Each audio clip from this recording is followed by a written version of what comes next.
Welcome back to news jet update. चलिए देखते हैं झारखंड की 25 फटाफट बड़ी खबरों को। इससे पहले आप झारखंड के किस जिले से न्यूज को देख रहे हैं हमें कमेंट बॉक्स में जरूर बताएं। साथ ही डेली अपडेट रहने के लिए आप हमारे चैनल को सब्सक्राइब कर बेल आइकन को दबाना बिल्कुल ना भूलें। पहली बड़ी खबर, पेशा कानून का नियमावली पारित होने तक त्रिस्तरीय पंचायत चुनाव की अधिसूचना पर लगे रोक। खबर के मुताबिक पेशा कानून पारित होने को 25 सालों के बाद भी झारखंड में यह एक सपना मात्र है। राज्य के 24 में से 13 जिले पूर्ण रूप से और 3 जिलों का कुछ भाग अनुसूचित क्षेत्र है, लेकिन अभी तक राज्य में पेशा का नियमावली नहीं बनाई गई है। सवाल सरकार पर भी खड़े हो रहे हैं कि झारखंड गठन के 21 साल होने को है, लेकिन राज्य में पेशा कानून के नियमावली होने के कारण आदिवासी समुदाय के स्वशासन के अधिकारों को समाप्त करने का सुनियोजित प्रयास के रूप में देखा जा रहा है। वहीं हाल के दिनों में आदिवासी बुद्धिजीवी मंच ने राज्यपाल के नाम ज्ञापन सौंपा है, जिसमें कहा गया है कि राज्य के 12 जिलों, 3 प्रखंड और 2 पंचायत अनुसूचित क्षेत्र घोषित किया गया है। पेशा कानून 1996 के प्रावधानों के अनुरूप जब तक नियमावली बनाने की प्रक्रिया पूरी होने तक त्रिस्तरीय पंचायत चुनाव की अधिसूचना पर रोक लगाने का मांग किया गया है। अगली खबर, राज्य में खनिजों की खोज करेगा JEMCL। झारखंड और दूसरे राज्यों की माइंस की नीलामी में भी लगाएगा बोली। झारखंड सरकार राज्य में उद्योग और माइनिंग के क्षेत्र में तेजी से आगे बढ़ रही है। एक महीने में उद्योग लगाने के लिए 71 आवेदनों को मंजूरी दी गई है। वहीं अब खनिजों के लिए केंद्र पर निर्भरता कम करने और राज्य में खनिजों के भंडार को खोजने की दिशा में भी सरकार ने काम शुरू किया है। एक्सप्लोरेशन एंड माइनिंग कॉरपोरेशन के माध्यम से यह काम होगा। दरअसल बृहद खनिज की नीलामी केंद्रीय कोयला मंत्रालय के माध्यम से होता है। राज्य को अपने अधीन कोयला ब्लॉकों को प्राप्त करने के लिए केंद्र सरकार पर निर्भर रहना पड़ता है। राज्य सरकार का मानना है कि इस व्यवस्था से झारखंड को अच्छी क्वालिटी का कोयला नहीं मिल पा रहा है, इसलिए अपने प्रतिष्ठान, कंपनी या उपक्रम के माध्यम से नीलामी में हिस्सा लेकर कोयला ब्लॉक प्राप्त करना जरूरी है। खान और खनिज विनियमन की नीतियां में आए बदलाव के मद्देनजर झारखंड एक्सप्लोरेशन और माइनिंग निगम लिमिटेड का गठन करने की योजना बनी है। अगली खबर, मंत्री मिथिलेश ठाकुर ने सीएम और शिक्षा मंत्री को लिखा पत्र, कहा स्नातक प्रशिक्षित शिक्षकों को मिले प्रवरण वेतनमान। मंत्री मिथिलेश ठाकुर ने मुख्यमंत्री और शिक्षा मंत्री को पत्र लिखकर प्रदेश के स्नातक प्रशिक्षित शिक्षकों की समस्याओं से अवगत कराया है। इसके साथ ही 24 वर्ष सेवा दे चुके स्नातक प्रशिक्षित शिक्षकों को प्रवरण वेतनमान देने की मांग सरकार से की है। मंत्री मिथिलेश ठाकुर ने सीएम हेमंत सोरेन को जो पत्र लिखा है उसमें अविभाजित झारखंड बिहार के पत्रांक का उल्लेख किया गया है, जिसमें कहा गया है कि 1992 में प्रवरण वेतनमान हेतु स्नातकोत्तर की योग्यता उल्लेख है, जबकि बिहार सरकार ने साल 2014 में नया आदेश जारी करते हुए अहर्ता को समाप्त कर सभी वरीय वेतनमान प्राप्त शिक्षकों को 24 साल की सेवा पूरा करने पर प्रवरण वेतनमान देने का आदेश निर्गत किया है। अगली खबर, प्रमोशन में SC/ST आरक्षण के लिए कर्नाटक फॉर्मूला का अध्ययन। राज्य में ST/SC के सरकारी कर्मियों को प्रमोशन में आरक्षण देने के लिए कर्नाटक मॉडल का अध्ययन किया जा रहा है। राज्य सरकार के द्वारा एल खंग्याते की अध्यक्षता में गठित उच्च स्तरीय समिति कर्नाटक मॉडल पर विचार कर रहा है। यह देखा जा रहा है कि किसी प्रमोशन की व्यवस्था वहां लागू की गई है। दरअसल पूरे देश भर में अभी कर्नाटक ही एक ऐसा राज्य है जहां अनुसूचित जाति, अनुसूचित जनजाति के प्रमोशन पर आरक्षण के लिए नए सिरे से नियम बना दिए गए हैं और इसे सुप्रीम कोर्ट से भी सहमति मिल गई है। आधिकारिक सूत्रों के अनुसार कर्नाटक में ABCD ग्रुप बनाकर प्रमोशन में आरक्षण निर्धारण किया गया है। अगली खबर, झारखंड में भी छा सकता है गंभीर बिजली संकट। तेनूघाट और कोडरमा पावर प्लांट के पास 3 से 4 दिनों का कोयला। केंद्र व राज्य सरकार के लाख प्रयास के बावजूद देश के थर्मल पावर प्लांट में कोल स्टॉक की स्थिति खराब है। इन पावर प्लांट में केंद्रीय विद्युत प्राधिकरण के तय मानक से काफी कम कोल स्टॉक है। प्राधिकरण की ओर से जारी कोल स्टॉक की स्थिति के आंकड़ों के अनुसार देश के 80% थर्मल पावर प्लांट में कोल स्टॉक से 1 से 4 दिनों का ही है। अगर जल्द कोयला नहीं मिला तो कई पावर प्लांट में बिजली उत्पादन ठप हो जाएगा। इनमें से 10 प्लांट में कोयले के स्टॉक की स्थिति को प्राधिकरण ने क्रिटिकल की श्रेणी में शुमार किया है। 13 प्लांटों में स्टॉक की स्थिति को सुपर क्रिटिकल की श्रेणी में रखा है। चंद्रपुरा सुपर क्रिटिकल श्रेणी में DVC के बोकारो जिला स्थित चंद्रपुरा थर्मल पावर प्लांट में कोल स्टॉक सुपर क्रिटिकल स्थिति में है। यहाँ महज 3 दिनों का स्टॉक बचा है। अगली खबर, जेटेड की परीक्षा शीघ्र नहीं होने पर प्रशिक्षित शिक्षक अभ्यर्थी करेंगे आंदोलन। DDC को सौंपा ज्ञापन।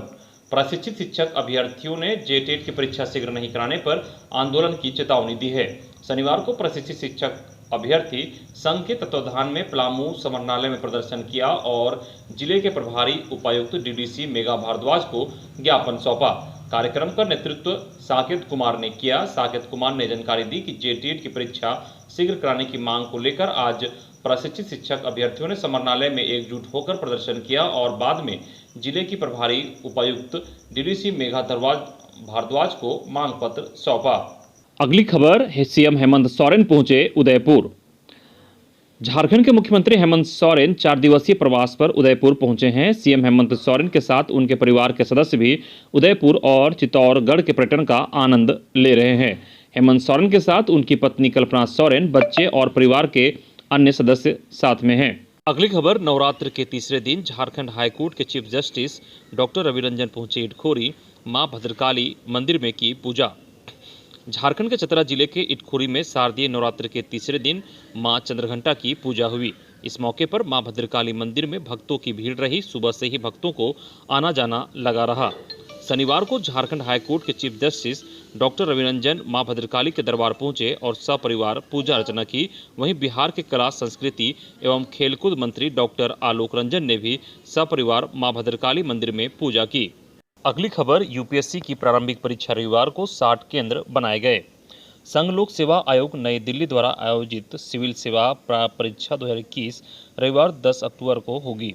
परीक्षा 2 पालियों में होगी।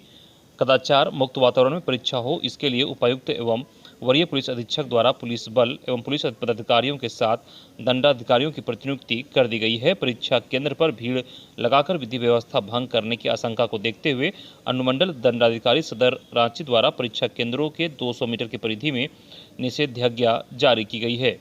अगली खबर, JSLPS में 400 से अधिक पदों पर होगी नियुक्ति। 24 अक्टूबर तक करें आवेदन। Jharkhand state livelihood promotion society Ranchi में 440 पदों पर नियुक्ति होगी। इसके लिए इच्छुक अभ्यर्थी 24 अक्टूबर तक ऑनलाइन आवेदन दे सकते हैं। ग्रामीण विकास विभाग अंतर्गत विभिन्न परियोजनाओं के लिए नियुक्ति की जाएगी। विभाग ने उड़ान, जौहार, लिफ्ट इरिगेशन, KMC, SVIEP, श्रम सम्मान, DAUNU, LM इत्यादि योजनाओं के सफल क्रियान्वयन के लिए संविदा पर विभिन्न प्रशासनिक तकनीकी पदों पर बहाली करने का फैसला लिया है। यह नियुक्ति independent HR agency SIDS private limited के जरिए होगा, जिसकी क्लोज मॉनिटरिंग JSLPS करेगा। इच्छुक आवेदक ऑनलाइन आवेदन 24 अक्टूबर तक जमा कर सकेंगे। FNHW परियोजना में 14 कन्वेंजेंस कोऑर्डिनेटर रखे जाएंगे। वहीं कंसल्टेंट PVTG SISD में 1 consultant PVTG MIS and documentation में 1, लिफ्ट इरिगेशन में करीब 30 पदों पर बहाली होगी। आवेदन की शर्तें JSLPS की वेबसाइट पर भी उपलब्ध हैं। अगली खबर, सभी क्षेत्रीय विकास प्राधिकारों में अब नक्शा संबंधी सहित अन्य शिकायतें दर्ज करा सकेंगे। शिकायत, राज्य के नगर निकायों में नागरिक सुविधाओं के उपभोग संबंधी समस्याओं के निष्पादन के लिए गठित लोक शिकायत प्रबंधन प्रणाली को विस्तार दिया जाएगा। अब इसका दायरा नगर विकास विभाग के अंतर्गत सभी क्षेत्रीय प्राधिकारों के बीच बढ़ाया जाएगा। अब लोग नक्शा सहित अन्य शिकायतें पोर्टल पर दर्ज करा सकेंगे। नगर विकास विभाग ने इस आशय का निर्देश निदेशक नगरीय प्रशासन को दिया है और अविलंब सभी क्षेत्रीय विकास प्राधिकारों को प्रणाली से इंटीग्रेटेड कर विभाग को अवगत कराने को कहा है। विभाग ने इसके लिए 3 माह का समय दिया है। इस अवधि में सारे प्राधिकारों में यह सुविधा उपलब्ध करा दी जाएगी। अगली बड़ी खबर, झारखंड बीएड में नामांकन को लेकर जारी हुआ प्रोविजनल मेरिट लिस्ट। 16 अक्टूबर से स्टूडेंट्स चुन सकेंगे कॉलेज। राज्य के 136 बीएड कॉलेजों के एकेडमिक ईयर 2021-23 में एडमिशन के लिए झारखंड संयुक्त प्रवेश प्रतियोगिता परीक्षा परिषद की ओर से प्रोविजनल मेरिट लिस्ट जारी कर दिया गया है। इस लिस्ट में जिन उम्मीदवारों के नाम जारी किए गए हैं वे 10 से 12 अक्टूबर तक अपने एप्लीकेशन में डाले गए कैटेगरी, कोटा, अंक का प्रतिशत में सुधार कर सकते हैं। इसके बाद फाइनल मेरिट लिस्ट जारी किया जाएगा। यह फाइनल मेरिट लिस्ट होगी जो 14 अक्टूबर को जारी किया जाएगा। इस लिस्ट में शामिल उम्मीदवार 16 से 20 अक्टूबर तक रजिस्ट्रेशन कराकर संस्थान का चयन करेंगे। इसके बाद परिषद की ओर से प्रोविजनल सीट अलॉटमेंट लिस्ट जारी होगा। इस लिस्ट में जिनका नाम आएगा वे स्टूडेंट्स 25 से 30 अक्टूबर तक चयनित संस्थान जाकर अपना डॉक्यूमेंट जमा करते हुए एडमिशन ले सकते हैं। अगली खबर, अनुसूचित जाति के बच्चों को प्राइवेट रेसिडेंशियल स्कूल में पढ़ने का मौका, 60% अंक लाने वाले करें आवेदन। अगर आपके बच्चे ने 8वीं या 10वीं में 60% अंक लाया है तो आपके जिले के श्रेष्ठतम निजी आवासीय विद्यालय में पढ़ने का मौका मिलेगा और यह पूरी तरह से फ्री होगा। इसके लिए आवेदन मांगे जा रहे हैं। दरअसल भारत सरकार के श्रेष्ठ कार्यक्रम के तहत रांची जिला में क्लास 9 और 11 में एडमिशन के लिए निजी आवासीय स्कूल में क्रमशः 6 सीट उपलब्ध कराई गई है। इन दोनों ही क्लास में केवल अनुसूचित जाति के ही स्टूडेंट्स का नामांकन होना है। इस योजना के तहत वैसे स्टूडेंट्स के आवेदन करने के पात्र होंगे जिनके अभिभावक की वार्षिक आय अधिकतम 2,50,000 रुपये वार्षिक हो। नामांकन को इच्छुक और निर्धारित योग्यता रखने वाले www.dseranchi.com से एप्लीकेशन डाउनलोड कर सकता है। इसे पूरी तरह भरने के बाद झारखंड शिक्षा परियोजना रांची मध्य विद्यालय BMP कैंपस डोरंडा के पते पर स्पीड पोस्ट या रजिस्टर्ड डाक के माध्यम से भेजना होगा। किसी भी स्थिति में हाथों हाथ जमा एप्लीकेशन स्वीकार नहीं किए जाएंगे। अगली बड़ी खबर, संयोजिका के बकाया मानदेय भुगतान के लिए किया सड़क जाम। विद्यालय में गठित सरस्वती वाहिनी संचालन समिति की संयोजिका के बकाया मानदेय का भुगतान की मांग को लेकर शनिवार को संयोजिका के समर्थन में दर्जनों लोग सड़क पर उतर गए और गिरिडीह मधुपुर मुख्य मार्ग को सलैया के पास जाम कर दिया।